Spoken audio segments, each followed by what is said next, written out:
क्या होगा अगर एक देश पूरी दुनिया से छिपकर परमाणु परीक्षण कर दे? ना कोई सैटेलाइट समझ पाए, ना दुश्मन को भनक लगे और धमाका होने के बाद पूरी दुनिया चौंक जाए। साल 1974। भारत अभी भी विकास के रास्ते पर था। आर्थिक चुनौतियां थीं, तकनीक सीमित थी और दुनिया भारत को कमजोर समझती थी। लेकिन इसी समय भारत ने चुपचाप इतिहास लिखने की तैयारी शुरू कर दी थी।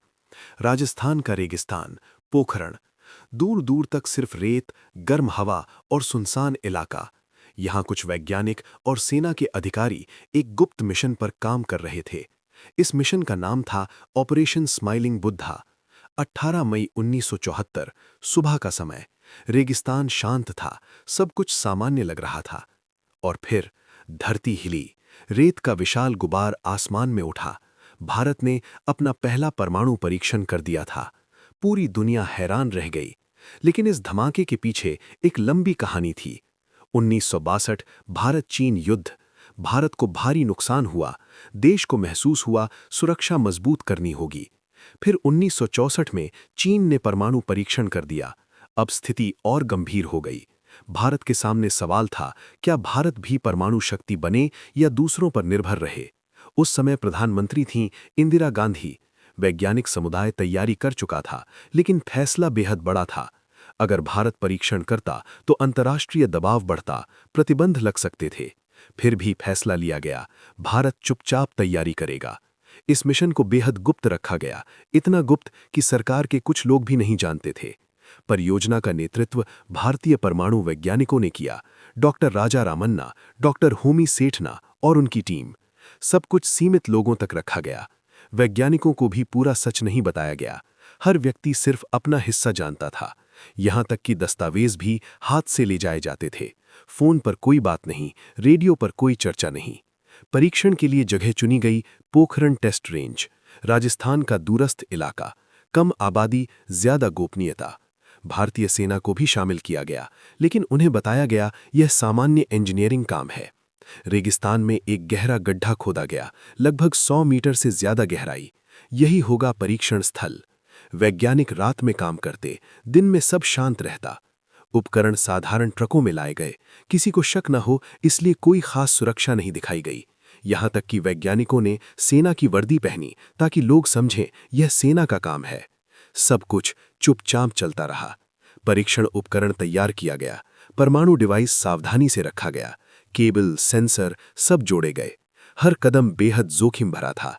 अगर जानकारी लीक हो जाती तो अंतर्राष्ट्रीय दबाव तुरंत आ जाता। लेकिन भारत पूरी तरह शांत रहा। आखिरकार तारीख तय हुई, 18 मई 1974। सुबह अंतिम जांच शुरू हुई। वैज्ञानिक कंट्रोल रूम में थे, दिल की धड़कन तेज। सब कुछ तैयार था। काउंटडाउन शुरू हुआ। 5, 4, 3, 2, 1 और फिर धरती हिल गई। रेगिस्तान में विशाल धमाका हुआ। रेत का गुबार आसमान में उठ गया। भारत परमाणु शक्ति बन चुका था। इस परीक्षण को नाम दिया गया स्माइलिंग बुद्धा, क्योंकि ये परीक्षण बुद्ध पूर्णिमा के दिन हुआ था। भारत ने इसे शांतिपूर्ण परमाणु विस्फोट बताया, लेकिन दुनिया समझ चुकी थी भारत ने क्षमता हासिल कर ली है। दुनिया भर के देश चौंक गए।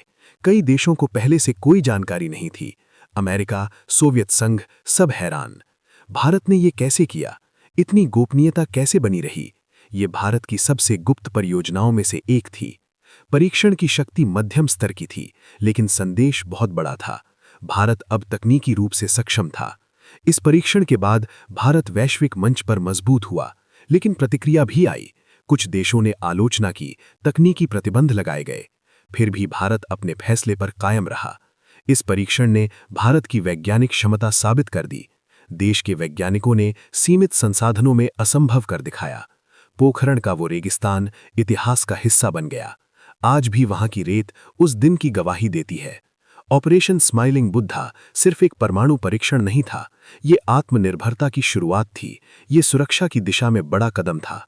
भारत ने दुनिया को दिखाया कि शांत देश कमजोर नहीं होता। अगर जरूरत पड़े तो वो खुद को सुरक्षित कर सकता है। उस सुबह रेगिस्तान में सिर्फ एक धमाका नहीं हुआ था, वो भारत के आत्मविश्वास का विस्फोट था।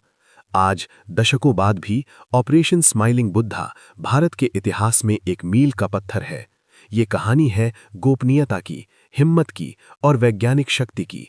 एक ऐसा मिशन जिसने दुनिया को चौंका दिया और भारत को एक नई पहचान दी।